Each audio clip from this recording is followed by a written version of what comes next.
आदाब साथियों, मैं हूं डॉक्टर मुस्तकीम राव। मानव आवाज़ सहारनपुर न्यूज़ चैनल में आपका स्वागत है। साथियों, जैसे कि आप सबको मालूम है कि सहारनपुर महानगर में कोई बस अड्डा न बन पाना अनेक समस्याओं को जन्म दे रहा है। हालांकि बस अड्डा निर्माण के लिए तमाम क्षेत्र प्रबंधक प्रयासरत रहे, परंतु सफलता नहीं मिल पाई। केवल भूमि सर्वेक्षण में ही वर्षों बीत गए। आवास एवं विकास परिषद की दिल्ली रोड स्थित जगह और रोडवेज वर्कशॉप की जगह की अदला बदली की विफलता के बाद अब इस कार्य की जिम्मेदारी भारत सरकार के उपक्रम नेशनल बिल्डिंग कॉरपोरेशन कंस्ट्रक्शन यानी कि NBCC को मिली है। आइए सुनिए RM योगेंद्र प्रताप सिंह की जुबानी। RM साहब, जनपद सहारनपुर में काफ़ी दिनों से वर्षों से लंबित समस्या है हमारे बस अड्डे की। क्या खास इस तरह की प्रॉब्लम है? बस अड्डा हमारे यहाँ क्यों नहीं बन पा रहा है? कहाँ प्रॉब्लम आ रही है? 16 फरवरी 2022 में जो अम्बाला रोड स्थित बस अड्डा था वो नगर निगम की स्वामित्व भूमि पर था हम लोगों का। नगर निगम द्वारा उस भूमि को हमसे छीन लिया गया और उसके उपरांत हम लोग शहर में 2 जगह से ऑपरेट करने लगे। दिल्ली की जो बसें थी वो हमें काशीराम कॉलोनी स्थित आवास विकास संख्या 8 का जो उनका भूखंड है वहाँ से हमने संचालन किया, और जो हमारी पंजाब, चंडीगढ़, हरियाणा की जो बसें चलती हैं वो मानकमुह स्थित भूखंड से हमने संचालन किया।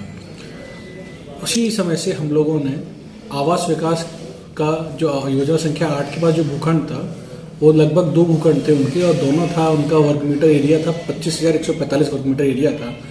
हम लोगों ने प्रयास किया कि हमारा जो वर्कशॉप का एरिया है सहारनपुर का, जो कि लगभग 13,231 वर्ग मीटर है, कि हमारी भूमि और उनकी भूमि का विनिमय हो जाए। 15 मई को माननीय मुख्य सचिव महोदय के स्थान में बैठक हुई। चूँकि आवास विकास द्वारा आपत्ति थी अपनी भूमि देने पर, तो उस पर कोई निर्णय नहीं हो सका।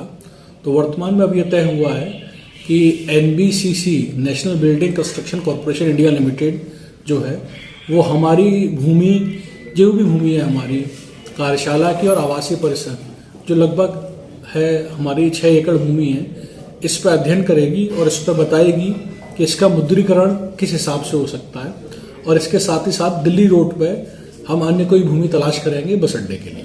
RM साहब, जो पुराना बस अड्डा है वहाँ पे नगर निगम द्वारा नाला बना दिया है, उससे कोई प्रॉब्लम तो नहीं आ रही है?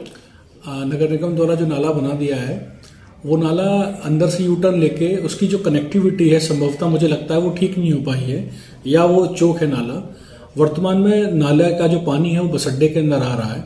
नगर निगम डेली उस पानी को निकलवाता है मशीन द्वारा, परंतु वो एक मात्र वैकल्पिक व्यवस्था है, उसका परमानेंट समाधान होना चाहिए।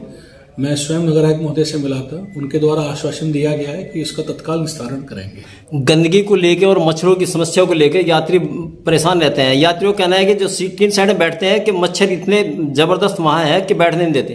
देखिए, ये तो स्वाभाविक है कि जो नाले का पानी आएगा तो वहाँ से इस तरह की चीज़ें होंगी। तो नगर आयुक्त साहब से आपको क्या आश्वासन मिला है? उनके द्वारा एक 3 लोगों की कमेटी बनाई गई थी जिसके द्वारा अध्ययन किया गया है, और पुनः हम और हमारे RM मिले थे, उनके द्वारा आश्वासन दिया गया है कि जल्द ही इस समस्या का वो समाधान कर देंगे, उसकी नाले की कनेक्टिविटी आगे की ओर करवा देंगे। NBCC को जैसे आपका यहाँ बस अड्डे की जमीन तलाशने का प्रोजेक्ट मिला है, कोई किसी तरह का आश्वासन दिया उनके कितनी जल्दी कुछ हो सकता है? NBCC देखिए, कल उनके एग्जीक्यूटिव डायरेक्टर श्री प्रदीप शर्मा जी आए थे, उनके द्वारा हमारा जो भी भूमि है भूखंड उनका निरीक्षण किया गया। संभवतः वो अब अपनी टीम भेजेंगे और उनकी टीम जो है पूरे हमारे लैंड की दोबारा से अच्छे से स्टडी करेगी, और लगभग 10 से 15 दिन में वो अपनी रिपोर्ट प्रेषित करेंगे। उसके बाद ही कुछ हम आपको अवगत करा सकते हैं। RM साहब, सहारनपुर में जो बस अड्डा आपने प्रस्तावित है वो किस तरह का अड्डा प्रस्तावित है, किस लेवल का है? देखिए, सहारनपुर चूँकि हमारा सहारनपुर है, ये उत्तराखंड, हिमाचल, पंजाब, यहाँ से कनेक्टिविटी है, तो यहाँ पे ISBT बस अड्डा प्रस्तावित होगा। एक उच्च स्तरीय, बेहतर फैसिलिटी, आधुनिक चीज़ों से लैस हमारा बस अड्डा यहाँ पे बनेगा। एक स्थान पर सब हर तरह की चारों रूट की बसें मिल जाएंगी? बिल्कुल, चारों तरफ की रूट बसेंगी, और जो हमारे यात्रीगण हैं उनको बेहतर आधुनिक सुविधाएं भी हमारे बस अड्डे पर उपलब्ध होंगी। RM साहब, आपने मानव आवाज़ से बात की, इसके लिए बहुत बहुत धन्यवाद।